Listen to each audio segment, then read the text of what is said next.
Nah, kalau dari dunia medis sendiri terkait dengan vaksin nih, Dokter David, ada beberapa pendapat yang bilang kalau sudah divaksin sudah imunitasnya tinggi, jadi dia bisa kemana-mana tanpa protokoler. Sebenarnya vaksin itu seperti apa? Waktu setelah divaksin, kondisi orang itu seperti apa? Tergantung vaksin. Ada vaksin yang butuh 1 kali selesai, ada yang butuh booster namanya. Sinovac itu 2 kali. Jadi suntik sekarang, 14 hari lagi suntik dosis kedua. Selama sebelum suntik dosis kedua ya otomatis belum terbentuk antibodi, jangan jalan-jalan. Ya, tapi diharapkan kita tuh baru boleh keluar. Maksudnya kita lebih bebas itu kalau bisa mencapai herd immunity yang saya sudah pernah singgung. Nah, target pemerintah itu 70%. Masyarakat tervaksin baru bisa herd immunity. Jadi sebenarnya kalau kita mau lebih cepat ini berlalu, 70% itu harus dikejar dengan cepat. Pemerintah 70% masyarakat yang di Indonesia. Jadi kalau masyarakat Indonesia 225 juta lebih ya 70%-nya silakan dihitung. Nah, pemerintah itu mentargetkan 15 bulan untuk sampai 70%. Tapi ya kalau kita sedikit-sedikit tolak ya 15 bulan itu susah.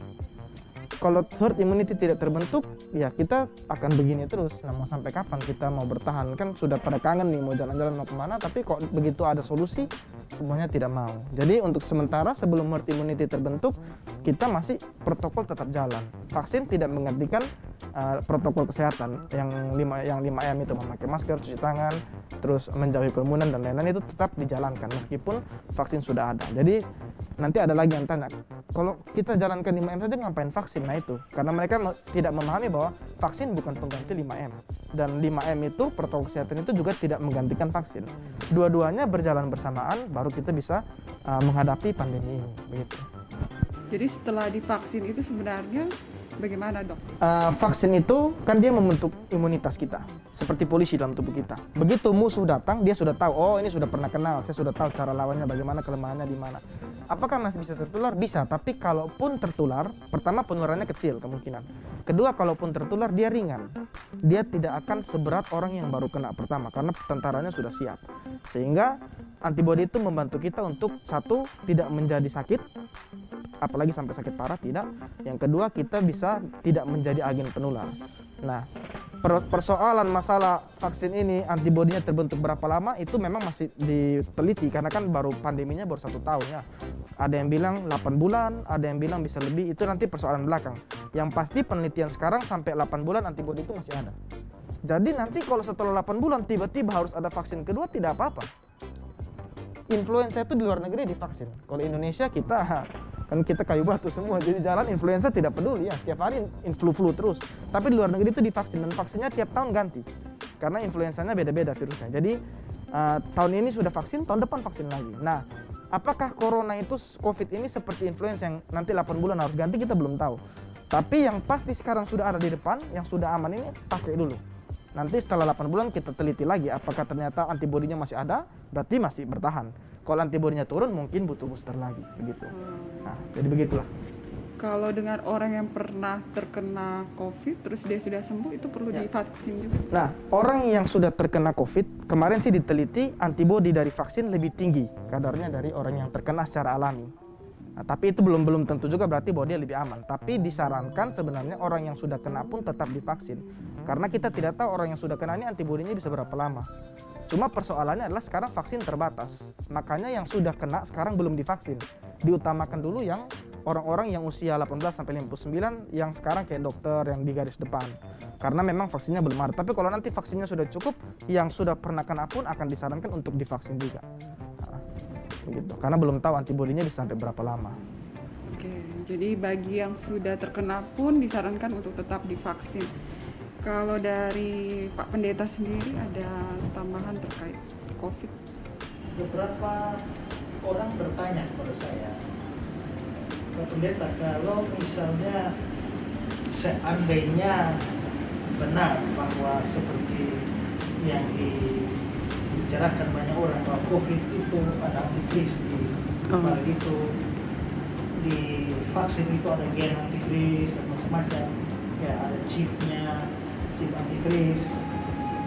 Seandainya benar begitu, misalnya saya ini orang percaya, saya orang Kristen dan saya mau vaksin, tapi ternyata Saya tidak mengerti bahwa ternyata itu semua permainan antikristus. Chipnya, Kristus, vaksinnya, Yesus dan segala macam. Tapi saya tahu orang percaya sungguh. Maka saya sudah membiarkan diri saya divaksin. Vaksin antikristus lah, katakanlah begitu. Apakah itu mempengaruhi keselamatan saya? Jadi saya jadi masuk neraka atau bagaimana? Saya otomatis jadi pendukung antikristus atau bagaimana? Seharusnya menurut saya begini ya, pemikirannya begini ya, bahwa kita ikut Tuhan itu kan bukan persoalan fisik sebenarnya ya, persoalan hati kita, pikiran kita. Saya percaya kepada Kristus. Ya. Pengikut Tuhan itu percaya pada Tuhan. Pengikut antikristus itu percaya pada antikristus. Mereka hati dan pikiran tidak pada Tuhan. Hati dan pikiran pada antikristus. Nah sekarang ini, seandainya saya mati-matian tidak mau divaksin. Karena nanti kalau saya divaksin nanti ada chip antikristus apa segala macam. Tapi saya sendiri sebenarnya tidak percaya sungguh-sungguh pada Yesus. Saya masuk surga atau masuk neraka? Menurut saya saudara tidak vaksin juga masuk neraka juga. Bukan karena saudara tidak divaksin, tapi karena saudara tidak percaya Yesus. Tapi kalau saya betul-betul percaya Yesus, katakanlah bahwa saya tertipu, saya kira baik-baik saja karena dengar omongannya Pak David, jadi saya pikir aman hanya dengar omongannya Pak Esra aman. Akhirnya saya serahkan diri divaksin tahu-tahu antikristus. Ya. Apakah keselamatan saya hilang? Apakah Tuhan tidak memperhatikan hati dan pikiran saya yang betul-betul bulat percaya kepada Dia dan Dia lempar saya ke neraka hanya karena dalam ketidaktahuan saya membiarkan dia divaksin? Saya kira terlalu naif kalau kita berpikir Tuhan seperti itu. Ya kan? Jadi menurut saya seandainya betul-betul ada antikristus di situ dan tanpa saya tahu ternyata kena, itu tidak mempengaruhi keselamatan saya sama sekali. Saya mati tetap masuk surga dulu. Ya. Jadi sebenarnya mengikut Kristus atau mengikut antikristus itu lebih kepada hati dan pikiran kita itu sebenarnya.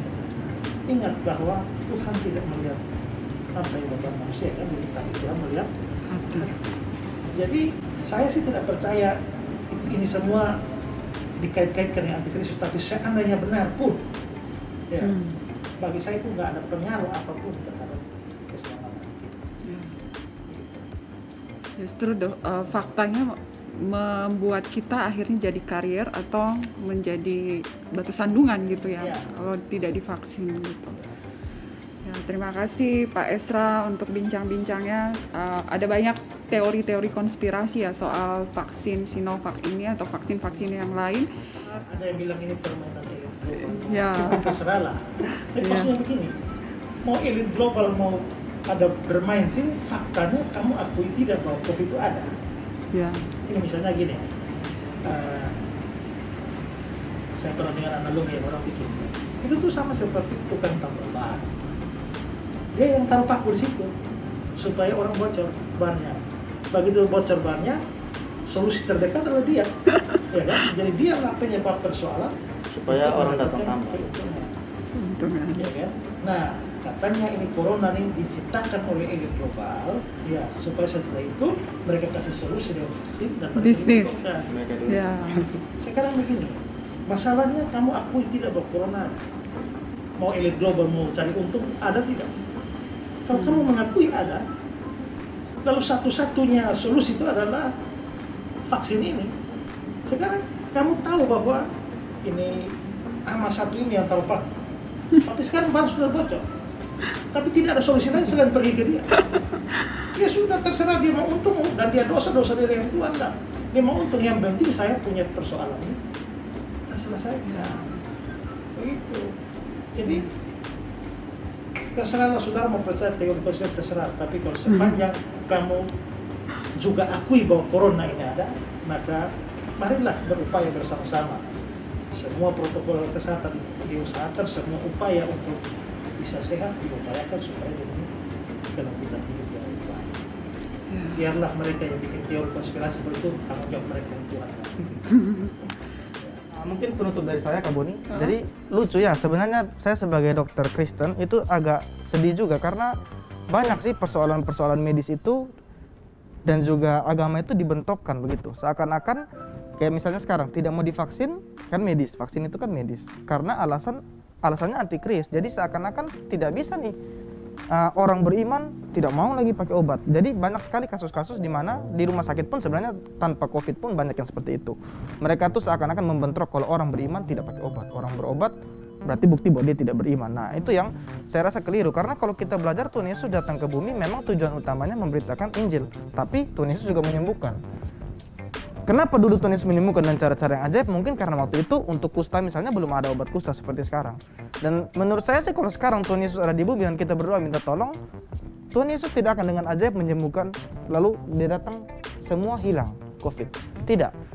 Kalau dia mengizinkan bahwa vaksin ini sampai jadi, kita berdoa mau mati-matian pun seperti tadi ilustrasi Pak Esa, saya yakin Tuhan akan bilang kamu sekarang ambil vaksin, pakai, lakukan protokol supaya kamu sehat. Begitu. Jadi ya mungkin untuk teman-teman yang dengar, stoplah kita membentrokkan antara iman sama kesehatan. Itu bisa kok jalan sama-sama. Banyak dokter-dokter Kristen yang bekerja mempertahankan iman mereka tapi juga menyelamatkan jiwa dengan ilmu mereka. Begitu Pak Pendeta. Oke, dari Kak Esra closing statementnya.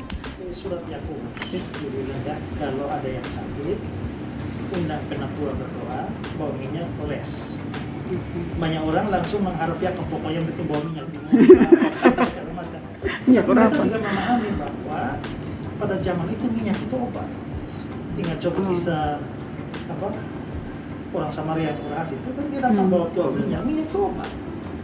Nah, tapi kenapa harus minta penatua? Karena jemaat Kristen miskin-miskin semua satu gereja hanya satu botol obat yang dipegang oleh penatua.